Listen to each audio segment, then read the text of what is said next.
So today we'll be talking about Reebok. So we'll start off with the timeline for Reebok. So Reebok was founded in the United Kingdom by J.W. Foster and Sons. This was reported by Farrell 2017. It only started off focused on specifically running shoes, and of course the niche at the time wasn't major, so they made a major breakthrough, and hence why eventually in 1980 Reebok did superbly. And the way they did this, Paul Fireman puts Reebok in the US market, which is one of the biggest markets during the time. And Reebok global sales went from 300,000 and increased up to $12.8 million by 1983. This was reported by Woods 2020. The reason being is because at the time, in the 1980s, Reebok was known for their innovative products, such as like the Reebok Bump, a basketball shoe, and they were, highly popular within the basketball world, as well as popularizing football teams such as Liverpool being on the kit. Hence why the brand equity was major, because they had these strong brand association as well as a strong brand identity as well. And with that brand identity, they make sure they had a great reputation and ensure that reputation with innovative products and keep it ahead of their competitors at the time. Obviously, eventually in 1985, Reebok signed both Michael Jordan and Shaq O'Neal as endorsers, and they promoted the shoe, the Pump. Obviously, as mentioned, they were in the basketball niche, and they made a massive breakthrough with signing two of the biggest stars in basketball. Massive brand associations and celebrity endorsements that would eventually help Reebok massively. Unfortunately, as Reebok declined, because like I mentioned, in the 1980s, they were known for making innovative products like the Pump and obviously basketball shoes in general. When Nike came in and, did their own thing during the 2000s and so on, they managed to steal Michael Jordan off Reebok, and that's where it went downhill. And the reason it went downhill was because Reebok, they were too casual and, they were comfortable in their position. And with that, the competitors really took over and they made sure that they don't want to get behind. In 1989, Reebok became the first athletic brand to produce 1 billion annual sales, with the revolutionary traders known as signature shoes. Again, the 1980s was an amazing time for Reebok, a superb time. Their brand identity at the time and their brand image was highly recognizable. Now, if we were to compare it now, the brand image, as we're going to mention after in the presentation, is that it isn't, perceived highly just with the people we'll speak to, as well as their brand identity. It's not as popular as it is before, because the 1980s, when they had these brand associations and when they were, part of these niches like the basketball world, and also being part of like football kits such as Liverpool, they were just known, and with that popularity, it just occurred. And you would see boards and billboards of Reebok everywhere. Unfortunately, with the way Adidas and Nike have, worked themselves up, they have taken over, and hence why you will just see more billboards, more signs of Nike and Adidas than Reebok. Because like I mentioned, they have taken over and they managed to make innovative products, but consistently, something Reebok couldn't do. Hence why eventually over time, when your competitors do take over, your brand identity does have a major impact on that. And of course, with Reebok struggling, they decided the best option for them was to basically get purchased by Adidas, who was competing with Nike at the time. And obviously Adidas wanted Reebok, because they knew Reebok were known for their shoes, to help them in the shoe games. And this was reported by Schmidt 2018. Obviously, during the time Reebok was with Adidas, it just didn't went well. And unfortunately, Adidas had to cut ties with Reebok in 2016. After really, Reebok just couldn't compete with Nike whatsoever. Everything Reebok did was, it was just simplistic. The shoes they are putting out, even right now, are pretty standard shoes, such as the Club C double shoes, which is, to be fair, isn't bad shoes. However, when you look at Nike and what they're producing, they're just far ahead. Yeah, so first of all, we're looking at the brand positioning of Reebok. So we look where Reebok compared to the competitors, where they stand. So what would you say Reebok is positioned? Would you say they're high quality, low quality? What would you say first for yourself? I wouldn't really say they're high quality or low quality. At least in my opinion, I'd say they're kind of middle of the road. I wouldn't exactly say, they're the best quality ever. But again, I wouldn't say they're, really low. I've got kind of a Yeah. middle And ground. in your opinion, would you say Reebok's a fashionable brand, or would you say it's least fashionable in your opinion? I believe it's fit for a purpose. Like, I don't think I'd wear it out anywhere, but if I was going for like running or something, I'd definitely consider it as a brand that I'd look at for buying, say, running shoes or something like that. Yeah, so I'm with another person. Where would you position Reebok? Would you say they're a high quality brand or low quality brand compared to like Nike, Adidas, etc.? I wouldn't really associate them with high quality, but they do make a lot of like sportswear for athletes. So like the more expensive stuff I would perceive to be high quality, but just stuff like general wear like t-shirts and tracksuits, I'd say they're not low quality, but for the general consumer, just middle of the road sort of thing. And where would you say Reebok's a fashionable brand, or would you say it's least fashionable in your opinion? Would you like personally wear Reebok?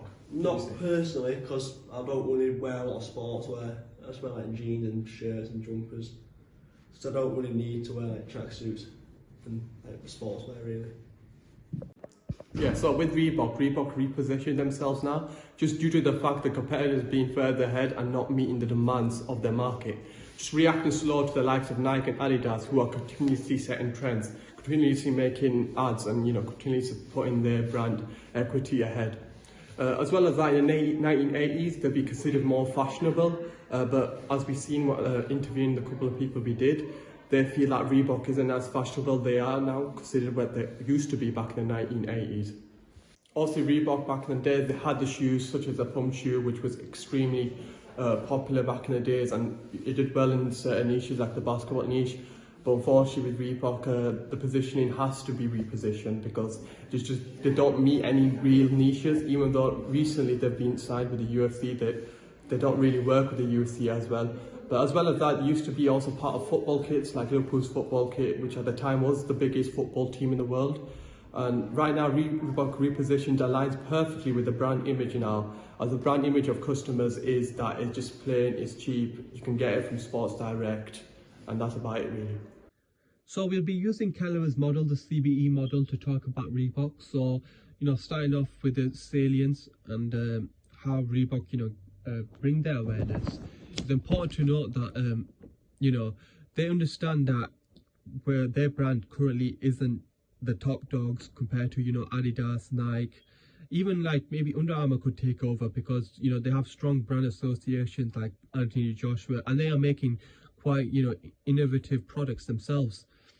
But with Reebok, the way they still keep themselves relevant is, like many other brands, like Under Armour as well included, they have produced retro brands, and the reason they have produced those types of brands is basically, show people the good old days, and obviously, cater towards the people back in that you can say the 1980s. Obviously that was Reebok's golden age, and having that and having people relive that childhood memories, because that was a great time to live, and obviously that was when Reebok was at its best. As well as that, they've signed with the UFC. So like one thing the competitors failed to do, and they've looked at a gap in the market, was signed with the UFC. The UFC is one of the fastest growing sporting industries in the world, and it's getting a lot popular by the day, and it is a very popular organization, and Reebok have identified a gap in the market for that, and kudos to them, because that's a great opportunity for them to work with the UFC and try to get their brand out there. And it's important to know that Reebok have a really strong history, and one of the benefits they have, like as I mentioned, is they have the retro fans who can purchase from there. The history is extremely strong, and that in itself helps them, still get there in the limelight. As well as that, the performance Reebok have is it's a you can say a cheap brand, but it has a standard style with a decent design due to the changing of the logo. So with their logo, they've continuously changed it from red to blue, but they've just stick with 2014. They just stick with red and black. The reason being they stick with the red colour still is because that was when Reebok was at its best, and when it was doing really well. Obviously blue wasn't too bad itself, but people's perception and the way people will look at it could dent the brand image further for Reebok, because at least the red indicates that Reebok was that brand, and it was that brand back in the days. As well as that, it's important to note that with the design Reebok have, they weren't known for the design. They usually just leave their logo in, and they do that even to this day. But what they did was produce innovative products, such as the pump. Obviously, with the basketball shoes that enable people to jump higher, that in itself was the selling point, and that was the reason why Reebok was so popular. But the issue is, with the market saturation that is currently going on with the competitors like Nike and Adidas, who are highly competitive and have really producing some amazing products, like the Adidas Gazelles and different types of shoes like the Nike Mercurial shoes as well, especially the football shoes. They themselves have a more sustaining impact for consumers and people to buy, whilst Reebok have not really produced those types of goods, just having the standard shoes that just have the same logo with it. And that's the issue Reebok do have. As well as that, the attributes Reebok have is that it's a convenient brand which can be purchased basically in any sporting retail shop. And this can be an image it gives to the average person that it does the job. It's just there, and you can obviously get it whenever you like. As well as that, Reebok do help produce kits for the UFC, which is great for performance wise, because the athletes are wearing it, and if the athletes are wearing it, it does put it out there for Reebok. As well as that, they used to be associated with Adidas. This was back in 2005, and they were there to compete with the Nike, which at the time was the biggest competitor. Looking at the judgment and the feelings, the feelings customers have towards the brand is that it is old fashioned, and that it isn't extremely quality compared to their competitors, but just rather a convenient brand that can be just found in the standard retail stores. So obviously, with the feelings customers may have towards the brand is that they just feel like the brand perception of Reebok itself just doesn't match with them, if that makes sense, if that's best to say. And obviously, with how they want to produce brand equity, they are not doing a great job of doing that for the consumers, because the consumers' feelings for the brand is that it's just there, and that it's just a standard individual brand. As well as that, linking that with loyalty to the salience aspect is that obviously with customers, they will love to purchase from retro brands, the ones that did were living during the 1980s and enjoyed wearing Reebok. And I think that's where Reebok are trying to get their loyalty. They're trying to get their loyalty towards those old school fans who enjoy those kits, because the thing is, right now Reebok was the top dogs, but it just got overtaken, so hence they just don't have the loyalty they need. They wasn't looking ahead and was overtaken by the competitors, and for that reason, people especially with the Jesus 2019, he states that the reason why people have this loyalty towards a brand is an attachment, and Reebok do not have this attachment compared to for instance Adidas or Nike. Now we'll be looking at Reebok's brand image and brand identity and how that affects its brand equity. The brand image of Reebok was fairly discussed earlier, but Wang states many people see Reebok as being basic and just more of a nostalgia brand that has fallen over the years and not being popularized with, and most customers' loyalty are towards like the big brands such as Adidas and Nike, because they made the brand association close within the customers. The way they've done that is bringing brand associates more like celebrity endorsements, like Cristiano Ronaldo at Nike, Messi and Adidas. As well as that, many customers, however, still see Reebok as authentic, useful and still a comfortable brand which can be purchased by any sports retail outlets. As for Reebok's brand identity, within their own websites themselves, the brand identity of Reebok is as quoted: iconic global sportswear company that designs and manufactures athletic and lifestyle footwear, apparel and equipment. It is one of the most recognized sports brands in the world.